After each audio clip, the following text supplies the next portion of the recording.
hope you all are fine and having an amazing day. मैं हूँ लैबा अब्बासी और आप देख रहे हैं देसी स्पोर्ट्स पर क्रिकेट कैप्सूल्स बाय लैबा अब्बासी। एक नया दिन एक नई वीडियो के साथ जिसमें हम रोज़ क्रिकेट के बारे में बात करते हैं। और क्योंकि T20 वर्ल्ड कप स्टार्ट हो चुका है, T20 वर्ल्ड कप अपने ऑलमोस्ट आई वुडंट से, क्योंकि super 8 still left to be played, but I would say Pakistan के लिए क्योंकि ये जर्नी ख़त्म हो चुकी है, इसलिए इस वर्ल्ड कप में हमारे लिए ऐसा कुछ बचा नहीं है जिसको हम फॉलो करें। But obviously cricket is not limited to be supporting only one team. इसमें आपको रिस्पेक्टिव टीम्स होती हैं जिनको आपको रिस्पेक्ट करना होता है, क्योंकि at the end of the day it's a sports game जिसमें आपको हर एक टीम को सपोर्ट करना होता है। हर एक टीम को आप एनालाइज करते हैं, उस पर बात करते हैं। फॉर एग्जाम्पल पाकिस्तानी फैंस के पर्सपेक्टिव से देखा जाए तो वो ये वर्ल्ड कप देखेंगे ये देखने के लिए कि इंडिया कब बाहर होता है, जस्ट टू सी कि India doesn't lift any trophy. अब जाहिर सी बात है हर पाकिस्तानी फ़ैन इस तरह का नहीं होता, लेकिन बहुत सारे फैंस इस तरह के होते हैं। And for me if you really talk about my self, तो आई वुड से कि मैं इस तरह की नहीं हूँ। मैं देखती हूँ कि जो टीम फाइनल डे पे गेम का अच्छा डिस्प्ले दे रही है, that team should be winning the game, and for me that is all matters at the end of the day. वही इसी वजह से आपने देखा होगा कि जब पाकिस्तान जो है couldn't क्वालिफाई फॉर सुपर 8, तो मुझे ज़्यादा दुख नहीं था। इट्स बिकॉज कि मैं देखती हूँ कि क्या टीम वो वाकई डिज़र्व कर भी रही थी सुपर 8 के लिए क्वालिफाई करना या नहीं। इसकी वजह यह है कि कोई भी टीम जब किसी राउंड के लिए क्वालिफाई करती है तो वो अपना बेस्ट दे के क्वालिफाई करती है। और अगर पाकिस्तान और यूएसए का कंपैरिजन किया जाए तो यूएसए ने हमसे कई दर्जे बेहतर क्रिकेट खेली, ठीक है। एक ऐसी टीम जो 3 बॉल्स पे 12 रन डिफेंड नहीं कर सकती, एक ऐसी टीम जो 47 बॉल्स पे 47 रन चेज नहीं कर सकी, तो फिर उस टीम से मुझे नहीं लगता कि आप एक्सपेक्ट करोगे कि वो सुपर 8 में जाके भी अफगानिस्तान, ऑस्ट्रेलिया, इंग्लैंड जैसी टीम से लड़ पाएगी। अब आप सोच रहे होंगे कि यहाँ पे मैं इंग्लैंड को क्यों कह रही हूँ, इंग्लैंड का नाम क्यों ले रही हूँ, क्योंकि इंग्लैंड भी पाकिस्तान के साथ ही था इस जर्नी में। बट क्योंकि ऑस्ट्रेलिया वर्सेस स्कॉटलैंड का जो मैच हुआ उसमें ऑस्ट्रेलिया ने स्कॉटलैंड को हरा दिया, और इंग्लैंड ने जब ओमान को हराया था तब इंग्लैंड का रन रेट काफ़ी ज़्यादा इम्प्रूव हुआ था। फिर कल जो उनका गेम हुआ नमीबिया के साथ, उसमें इतनी अच्छी कारकर्दगी का उन्होंने मुजाहरा किया कि they ended up winning that game also. तो England have qualified for the super 8 round of this T20 world cup 2024। बिल्कुल सही सुना आपने।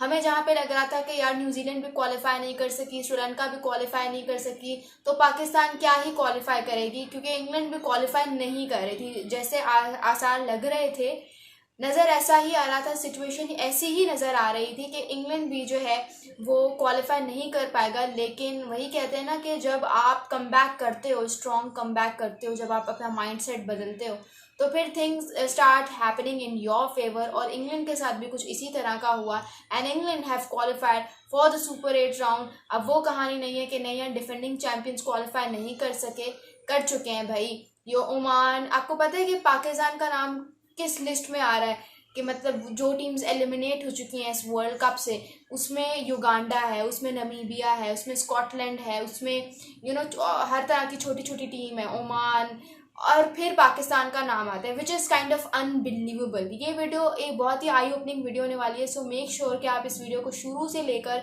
एंड तक देखें। और साथ ही साथ आई वुड से कि हम ना सिर्फ desi sports but we are kind of streaming channel, ठीक है, जो पूरे अमेरिका, पूरे यूएसए में जो है जिसे कहते हैं वो स्ट्रीम होता है लाइव। तो अगर आप चाहते हैं कि आप क्रिकेट के साथ साथ बाकी ज़िंदगी के एस्पेक्ट्स में भी अपनी नॉलेज को नरिश करें, so make sure to subscribe us and follow us and each and every link that is mentioned in the description below. Let's start off with our main video. Pakistan versus Ireland जो है वो कल Sunday को खेला जाएगा। Obviously एक dead rubber match जो है वो खेला जाएगा, उसका आप कह सकते हो कोई फ़ायदा नहीं होगा, बट एक तरह से वील सी कि लड़कों का मोराल कैसा है, लड़के किस तरह का डिस्प्ले जो है वो करते हैं, and kind of things like that. But at the end of the day अब क्या फ़ायदा, थोड़ा सा उन लोगों पे मैं बात करना चाहूँगी कि जो अभी भी बाबर आजम को डिफेंड करते हैं, ये कहते हैं कि बाबर आजम की क्या गलती है, बाबर आजम की क्या गलती है।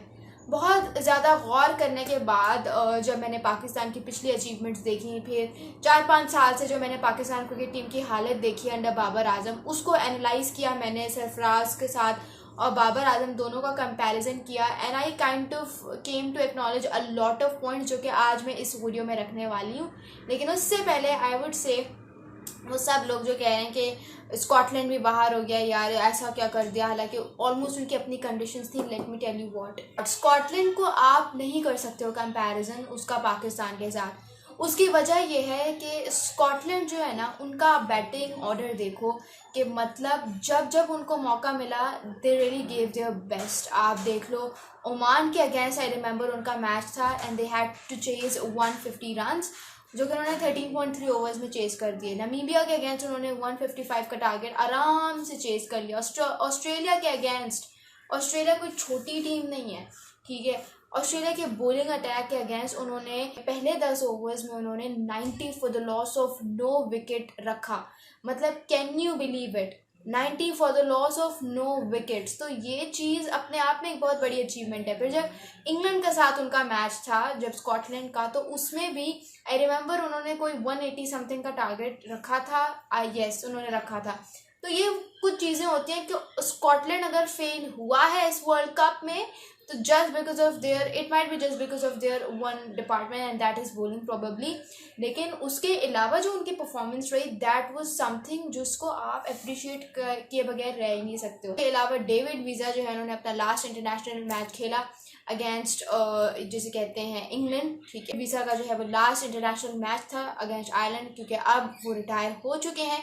And what a career this boy had, मतलब जिस तरह का करियर इनके पास है, पहले साउथ अफ्रीका के लिए सर्व करते रहे, फिर ही जॉइन नमीबिया क्रिकेट, और इस तरह के ऑलराउंडर हैं कि मतलब you can say that he proves to be very very impactful whether you talk about him with the ball or whether you talk about him with the bat, he is always super impactful। उसकी वजह क्या है? उसकी वजह ये है कि bull game को रीड करने की अवेयरनेस जो है इनकी that is always on top. हमेशा जिस तरह से गेम को रीड करते हैं और उसी के हिसाब से आके सर्व करते हैं, वो चीज़ आपको बताती है कि अपने रोल को लेकर कितने डिफाइंड हैं, कितने प्रिसाइज हैं। मतलब और जो उन्होंने इंग्लैंड के अगेंस्ट जो उन्होंने सर्व किया था दैट वाज 27 ऑफ 12 बॉल्स। और अगर बॉलिंग में बात की जाए तो 2 रन देके 2 ओवर्स करवा के 6 रन देके 1 विकेट हासिल की। तो ये भी अपने आप में एक बहुत बड़ी अचीवमेंट है। लास्ट मैच में इस तरह की परफॉर्मेंस देना आई डोंट थिंक सो हर किसी के बस की बात है। अब आ जाते हैं बाबर आजम वर्सेस सरफराज अहमद की डिबेट पे। बाबर आजम, जो लोग कहते हैं कि Babar Azam should not be blamed, why she should not be blamed. सबसे पहले तो ये कि वो पाकिस्तान क्रिकेट टीम के कप्तान रह चुके हैं। पाकिस्तान क्रिकेट टीम के कप्तान रहने के अलावा वो सिलेक्शन कमेटी के मेंबर भी हैं। अब आप कह सकते हो कि 2024 में उनको इतनी अथॉरिटी नहीं दी गई थी, बट व्हाट अबाउट 2022 एंड 2023, इन 2 सालों में उनको प्रॉपर अथॉरिटी दी गई थी because he was at his peak, ठीक है। पूरी जिसे कहते हैं रिजीम इनके पास थी, बट उस वक्त भी इन्होंने क्या कर लिया। अब मैं आपको बताती हूँ एक और चीज़। आप अगर कह रहे हो कि सेमीफाइनल्स में पहुँच गए, फाइनल्स में पहुँच गए, उधर भी अगर आप मत भूलें तो कुदरत का निज़ाम ही चला था आपका, ठीक है। टू बी वेरी ऑनेस्ट, अगर मैं यहाँ पे बात करूँ, I am also one of his biggest fans, but when it comes to actually kind of acknowledging the cricket game perfectly, ठीक है, और पूरा न्यूट्रली, तो आई हैव टू से कि बाबर आजम की बहुत जगहों पे गलतियाँ हैं और आपको उस चीज़ को एक्सेप्ट करना चाहिए। बाबर आजम को 6 टूर्नामेंट्स मिले, उस 6 टूर्नामेंट्स में से 4 टूर्नामेंट्स आपकी अपनी एशियन कंडीशंस में थी। क्या उखाड़ लिया आपने? पहली बात ये। दूसरी बात ये कि आपको 2 वर्ल्ड टेस्ट चैंपियनशिप साइकिल्स दी गई।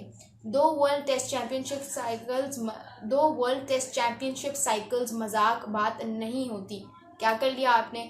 अपने पूरे होम सीजन में आप एक टेस्ट आप नहीं जितवा सके अपनी टीम को, एक भी टेस्ट। इसको भी साइड पे रख देते हैं। when you talk about the world cups, when you talk about, यहाँ पे मैं उनकी इन फील्ड कैप्टनसी ब्लंडर्स के बारे में बात कर ही नहीं रही, क्योंकि the list goes on and the list will never and, but the timing of this video will surely and. तो हम बात करने वाले हैं सिर्फ उनकी परफॉर्मेंस के बारे में, जितने भी उनको टूर्नामेंट्स और सीरीज मिली। 2022 के वर्ल्ड कप में शान मसूद आप बात कर लो, मोहम्मद हारिस आप बात कर लो, शादाब खान, इन सब ने बाबर आजम को आउट परफॉर्म किया। फिर 2022 का जो एशिया कप था उसमें मोहम्मद रिजवान ने इनको आउट परफॉर्म किया। 2023 का जो एशिया कप था उसमें मोहम्मद अब्बास और मोहम्मद रिजवान दोनों ने इनको आउट परफॉर्म किया, आउट क्लास किया। फिर अगर आप आ जाते हो 2024 के वर्ल्ड कप में, तो इनको किसने आउट परफॉर्म किया?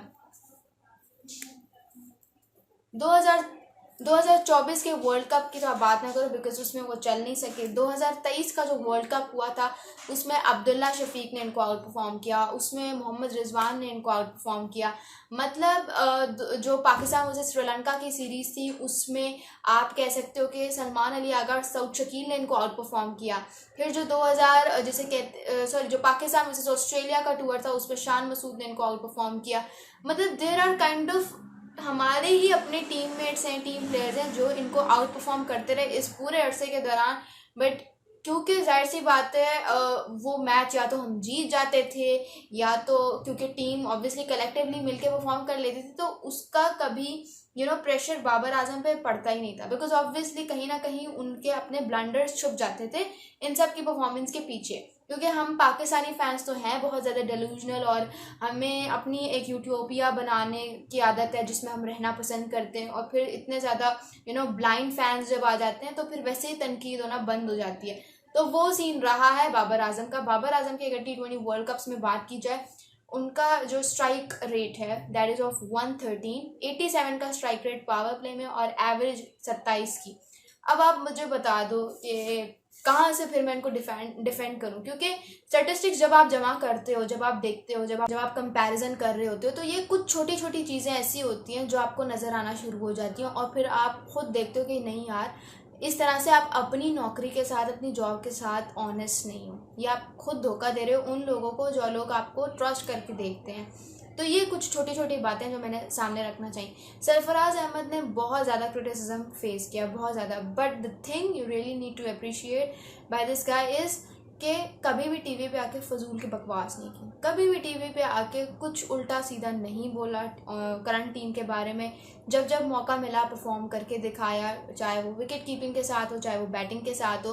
मैं मानती हूँ कि जब इनके अंडर थी पाकिस्तान क्रिकेट टीम, क्योंकि बैटिंग में ये छुप जाते थे, लेकिन जिस तरह की एक कैप्टन का काम होता है टीम को बनाना, सरफराज अहमद ने ये काम अच्छे से किया। T20 में आप देख लो पाकिस्तान क्रिकेट टीम कहीं थी नहीं, मतलब T20 में खेलना ही नहीं आती थी, लेकिन जिस तरह से बाबर आजम को सरफराज अहमद ने एक बनी बनाई रेडीमेड T20 टीम हवाले की, वो चीज़ यू हैव टू से कि वो चीज़ बहुत अप्रिशिएबल है। शादाब खान और बाबर आजम, इमाद वसीम, ये प्रॉपर मैच विनर्स से under the captaincy of Sarfaraz Ahmed. ठीक है, 2019 का जो आपने वर्ल्ड कप एंड किया था एक अच्छे नोट पे एंड किया था। बेशक आप इंडिया से हार गए, ठीक है, आप वेस्ट इंडीज़ से हार गए, लेकिन आपने कैंपेन एक अच्छे नोट पे एंड की। जो पाकिस्तान वर्सेस इंडिया के बाद से हमारा एक कमबैक हुआ था, वो चीज़ बड़ी ज़बरदस्त थी। तो कुछ छोटी छोटी चीज़ें होती हैं जो आपको करनी पड़ती हैं रियलाइज़। ठीक है, सरफराज अहमद कैप्टनसी में बैटिंग में अपने आप को छुपा देते थे, लेकिन जो कप्तानी उन्होंने की और जो अपनी कप्तानी के अंदर पाकिस्तान को उन्होंने 11 कंसेक्यूटिव सीरीज़ जितवाई, उसकी जितनी तारीफ़ की जाए वो काम है। मुझे आपने कमेंट्स में ज़रूर बताना है कि आपका इस पे क्या राय है। Thank you so much. This is Zeb Abbasi signing off.